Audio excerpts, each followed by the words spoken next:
20 years ago, it was all a dream. A country known more for the ice than the hardwood. We invented this game but couldn't call it our own. But as we grew, a legacy began. A movement emerged that captured our imagination. And as we gained respect across this league, we repped our team, showed our colors, and waved our flags through the highs and the lows. From legendary flights to unforgettable playoff nights, we embraced our identity and nurtured a nation of basketball phenoms. Idols of Raptors past influenced stars of the future. A homegrown cast of sharpshooters, low-post threats, and cloud-surfing generals leading the way, forging a path to greatness. And now Canadian basketball isn't just part of the conversation, it's what they're all talking about.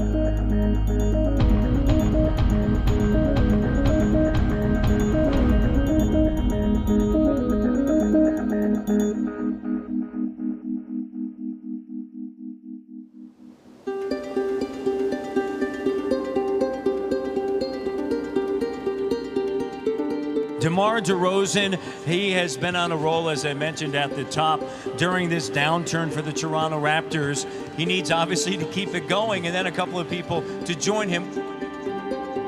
I think two things. Offensively, the consistency in terms of the ball movement and the discipline in terms of the shot selection kind of go hand in hand. And then defensively, the inability to keep people in front of them. And when your defense is constantly being compromised, Sherm, off the dribble, and in screen and roll situations, you're playing catch up the rest of the time on that possession.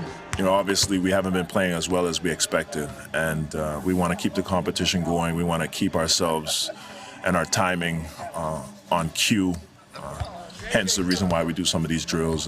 There's a lot of one-on-one, and then we started playing 3-on-3, especially with the bigs, that a lot of them don't get a chance to play as much as some of the other guys. It's a good way to keep them into the routine and keep their, cardiovascular going.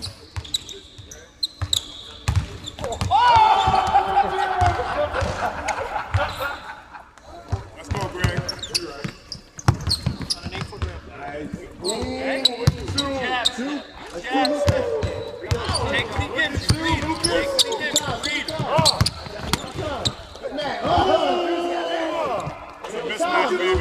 It's Kieta. Be patient.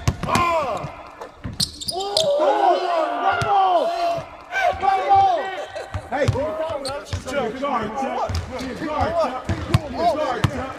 guard, Chuck. Pete New Big Man Camp. Say big man move. I'll be honest, we're pissed right now because we're watching ourselves on film and we see the mental mistakes that we've made.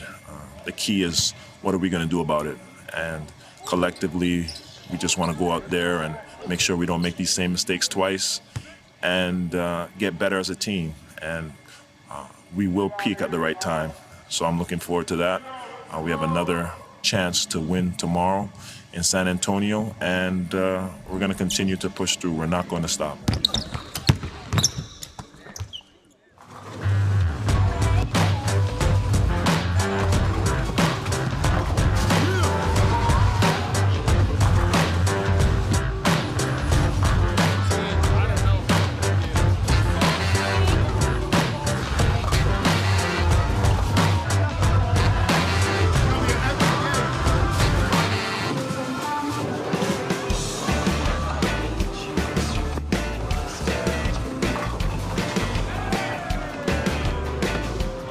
Well, in San Antonio, it's a nice city. There's not too much to do, so we found a bowling alley. Had a good showing, I guess. Everybody went. It was fun. It was just kind of something spur of the moment, decided to do with the team. It was pretty competitive, more competitive than I thought. Top bowler of the night definitely went to Greg Stiesma. It's a bit of a shocker. He got it down the middle, and he had power, had a lot of strikes.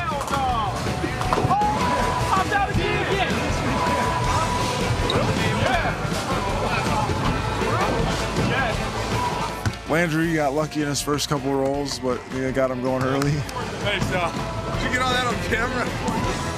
And one bowling.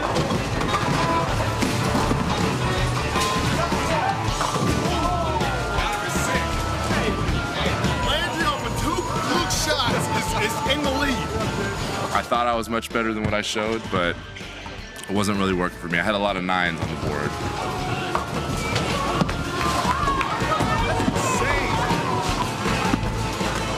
JV got better as the night progressed. He was horrible at first. He got better. Tyler Hansbrough, same thing, was probably the worst, and then ended the night very well.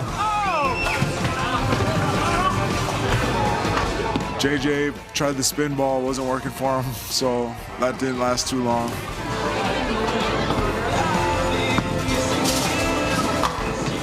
Well, T. Ross probably talked the most game, but came up a little bit short in the end. Can't count out this small town Wisconsin guy. Bowling was kind of a big night for us growing up, so. Right on money. I told you I bowled. Terrence Ross is very good, but I guess it's not too much of a surprise to me because he likes to do like these miscellaneous things in his off time. Trampolines, bowling, go-kart riding. I'm sure there's some miniature golf in there. Nice to get out of the hotel room for a while and do something different. Because we're going to the games tomorrow. Thank you.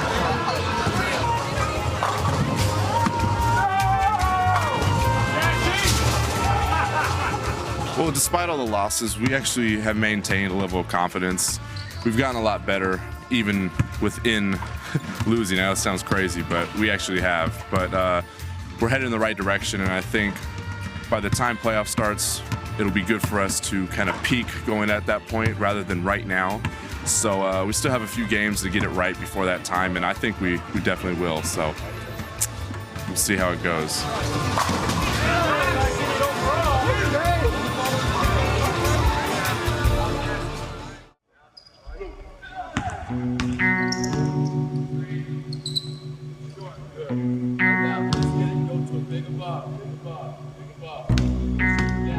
It's funny, with the same philosophy, same coaching, same teaching, same insistence, with the guys, and they have to decide that, hey, it's enough, and play with that sense of urgency, that desperate mode that we have to play with to be successful.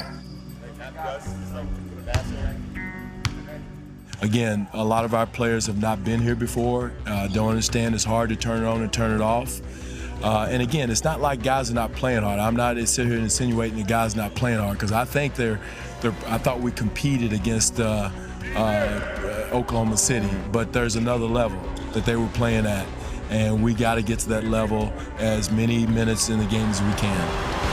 Parker crossover, blows by Lowry right to the rim. Leonard now drives in line right to the rim. And here's Parker spinning, Duncan with the slam dunk, 23-17. Here's Mills, 3-on-2 break. Leonard right to the rim with a slam dunk, 28-17. Well, that was impressive.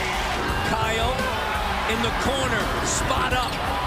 Shot doesn't go. Patterson and Amir right there. Good collective possession, though. The ball moved beautifully. Your guards shared it, giving up good ones to get great ones. Your bigs competed on the glass. Yeah, just playing the right way, doing the right things that got you to 24-7 to start this season. Green makes it, and he's fouled. Potential 4-point play. He is perfect from beyond the arc. Green to Duncan. Timeout, Toronto. And the Toronto Raptors fall tonight, 117-107. We had no idea what that team was out there in the first half. Just a lack of effort, lack of trust in one another, lack of moving the ball. Just everything that we're not about is what we did in that first half. We need to play. I mean, we ain't kicking our ass. We literally been getting our ass kicked. Couldn't help but notice Kyle kind of took over one of the huddles in the second. He did. And I was glad to see somebody had a give a crap level. Yeah. I mean, that's what it's got to be about, and it should be just one guy.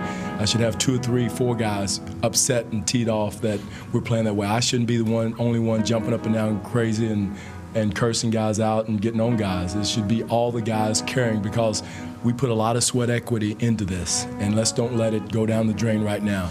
And we work too hard to let it go. We got to be more like we are in the second half.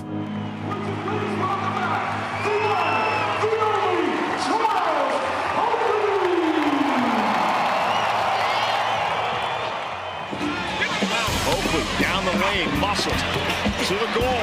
Dances him down. Oakley again wide open and knocks it down. We had a lot of fun. We had unity. We had Butch Carter, probably one of the best coaches. My top 3 coaches of all time, including my college coach. So Vince and Trace was our main focus, and Tracy left. Vince just, he shined, and he was our main guy. We made sure we took care of him. We showed him how to be a man, how to grow up, and hoping later on in his career he can teach other guys what we taught him. Oakley wide open, puts it in. Charles Oakley, who seems to love road games in the playoffs. He had a big smile on his face during the introduction. We went to the playoff 2 years out of my 3 years, and every year we got better. But I had a good time. Come back all the time. Come to see the other guys play now. Been to a few games this year. Now they're in a little slide, but it happened when you play the 2 games. But this when your veterans have to step up and let them know we got to stop this. Or it was a good team. You're gonna lose some games, but you won't lose 5, 6 in a row. Sometimes it's hard to get back on track. The Raptors have struggled as of late, and they have to find that consistency. It's one thing for the opponent to provide the challenges. It's another thing for you as a team to accept those challenges and perform under those pressures. Go to my leaders, go to my veterans on the team, have a team meeting, and we all look at ourselves and look at what we're doing wrong. We watch some of the film together and see communication. It has to be something. When you lose 9 out of 10, you got to do something. You can't keep going. It's a protocol. This group of 15 guys was very passionate about the fact that they didn't want Masai Ujiri keep us together to make a trade and keep this team together. Well, guess what? This time next year, this team won't be together. There'll be new faces here. You wanted this opportunity. Well, you've got it now. You've got to make something of it because you felt you could do some special things, and now here you are not taking advantage of that opportunity that Masai Ujiri gave you. Take advantage of it. Take the bull by the horns. Lou picked up in transition by Wade. Drives from the hip. He finds Amir. Crowded. Kick out. Excellent pass out of that crowd. And the three is key as Lowry drills it. Walker's guarding DeRozan. 7-second difference. Game clock, shot clock. Backs up. Now swings it. Here's James Johnson going in, and he dunks on the Birdman. JJ right to the rim. Wow. Lowry turns the corner. Dragic right there. Driving now. Spin, shake. Fading shot. Good. Kyle Lowry's got 11. And a much-needed victory. Absolutely. For the Toronto Raptors. Charles Oakley was here to see it. The Raptors come away with a 102-92 victory. They improved to 39 in 26. Leo ending their 4-game slide in that stretch of having lost 9 of 10. Raptors, for the first time since January 27, 2010, defeat the Miami Heat. Together on 3, 1, 2, 3. Together. Damian Lillard and the Portland Trail Blazers are here on a Sunday night in Toronto. This should be a great game. The last time these two teams played, Sherm, overtime thriller. Raptors came up a little bit short on the road to Portland, but it had the feel of a Game 7 type situation in Portland. It was just a wonderful environment. Here's Lillard fading at the foul line. Good, and Lillard now has 13. 14-point deficit. No call. And Casey asking for one. Crowd also. Lillard right to the rim, and it's good. Batum sends it over to Flalo. They'll swing it. Lillard, Batum back over to Jarrell. Right sees an opening, drives and slam dunk. Lillard taking off, and the Raptors unable to get a stop.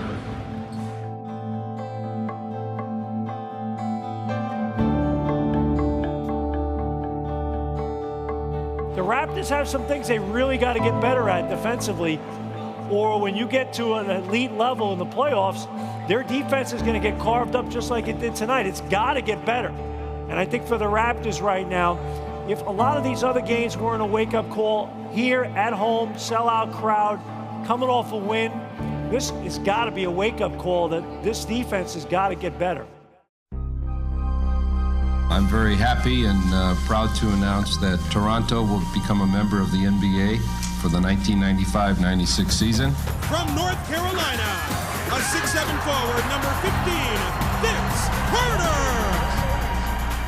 Prior to, me coming to town, the boom of Toronto basketball, I don't think the interest in basketball was there. I remember riding around in the city and you didn't really see kids on the basketball court like that, which was a shocker to me because I come from Florida where it's hot, they're just playing all the time, and to see kids all of a sudden in my years here, basketball courts everywhere, kids walking down the street with a basketball and a backpack and some headphones, that's what it's all about and that's what I knew, and that was the boom, and people wanted to be a part of what they're seeing in the professional level. It's a major impact. I would call those guys Raptor babies because they did grow up on us and they are getting the opportunity because there is a professional franchise in that city. And now you have scouts up there, you have programs up there that the Raptors are doing for the kids in the community, and they're getting better. They're learning how to play, they're having basketball camps, they're learning the proper way that professionals play, and they're like sponges. For those young guys to say, hey, it started from my love for the Raptors and Vince being there, first of all, let's back up. It makes you feel old as heck because they were young. These are middle school kids, and now they're in the NBA playing against me. So as much as that, I get over that, but I'm very thankful for those guys feeling that way. It's a night that many Raptor fans have waited for, to see Andrew Wiggins in the ACC. He will be playing, though, for the Minnesota Timberwolves, the young man who has won 4 Rookie of the Month awards in the Western Conference, makes his debut tonight in Toronto in the shadow of his hometown and his high school, Vaughan, Ontario. Sherm, a big night for Andrew Wiggins. It feels like the Olympics for me. Like he's here and he's here to compete against the Raptors, but he has a lot of fans in his country, so it's exciting. It's nice. I know it's been a long time coming for us, him playing here. In the Air Canada Center, places where we used to come and watch. And, his dreams was, he used to dream about playing, especially for this team, and watching Vince Carter and them guys play. So, it's been great. When he was 12 years old, and I took him down to a camp at Florida State University with Mitchell and Nicky, who were 3-4 years older and more developed, and they were playing against Florida State's players and then some pro players in the nighttime. And he was dunking on the NBA players then, and he was shooting and working out with them, whereas if you didn't know he was 12, you would think he was much older. It's awesome, it's wonderful, but you got to go higher now. It's not about being comfortable where you're at. It's never about that, because as an athlete, there's a lot of people athletes out there who are good, who are great, who are excellent. So you have to always put more than 100% in. You have to always continue training, taking care of your body. So yes, he's made it to one level, but now he has to perfect what he does. He's had his moments where he's been unbelievably good, and he's had his moments where he's struggled. But that's what rookies do, and that's how they learn. And so we're pleased with where Andrew is. It'll be a great feather in his cap if he can play all 82 games. That's something that a lot of players don't do, and he's committed to trying to do that. I know we laughed about it. Me and him laughed about it because, it sometimes seemed like people wanted him to grow a beard and, throw people down and walk around with his chest out like, I'm a bad man, I'm the best. Nobody can stop me. He's not that type. He lets his game speak for him. He's reserved and he's confident in who he is. And even though, he probably win Rookie of the Year, he's not walking around like, I'm that guy. He doesn't walk around like he's an entitled player. He just wants to be a great player, wants to work hard, fit in, and just be one of them guys. I think he's got a chance, as I've told him, to be one of those special type players. One of those generation type players. LeBron, the Kobe's, Michael, who I played against in high school, Dominique Wilkins. He's got an opportunity to be one of those guys. And so far, so good. Here's Wiggins backing down on Vasquez, fades, and a nice move. Silky smooth. Buttinger, left hand, no. And Wiggins has a rebound. back. Amir sends it down to DeRozan, guarded by Wiggins. Step back, good defense, and over top Wiggins. DeRozan with the bucket. 21 points for DeRozan, knocked away. Lead pass, here's Lou to the rim. Lou drives, Lou kick out. Vasquez three, bucket, and bucket. Fans on their feet here at the Raptor end. That's it, folks. Raps will find a way to survive. Entertaining ball game tonight here on a sellout crowd, and Andrew Wiggins returning. Sam Mitchell, the former Raptor head coach, a popular figure here in TO, and his team played a great game tonight. Andrew Wiggins, 15 points, 3 boards. Better days ahead for that young man.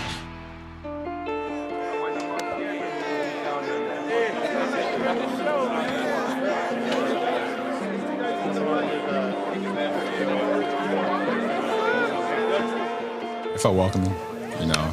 This is home for me. You know, I always loved playing in Toronto. I always loved playing where I'm from. You know, so I had a good time, you know, even though we didn't win the game. You know, I still feel appreciated and I had fun. What was it like playing in front of family and friends? It was great, you know, but back in Minnesota, I play in front of my family all the time because they're down there with me. But it was good playing in front of, you know, all my friends and people I grew up with.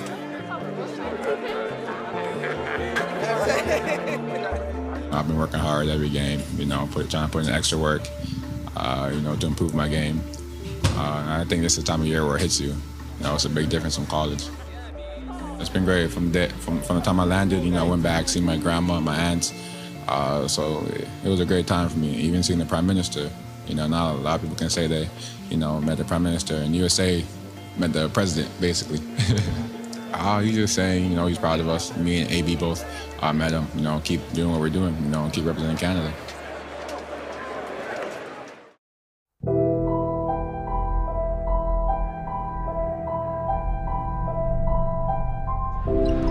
Dunleavy curling, driving, finds Noah. 90-77, 13-point game. Mirotic. Dunleavy snuck in there more than a few occasions. And Mirotic. And the foul. The second chance points have been an absolute killer. Still in all, the Raptors have won 41 games. Can't forget that point. And they're going to win the Atlantic, as we all know. But it's against teams like tonight, games like tonight, that Dwayne Casey, the players and the fans certainly wanted to see a different type of effort, different type of outcome. I think we need to stop worrying about the playoffs and worry about the next game and take it game by game. That's all we should be worried about. And the game after that one, the game after we're thinking way too far now. We got to grow every single game and continue to get better and understand how to win games night in, night out and not wait till we in a big situation to do that.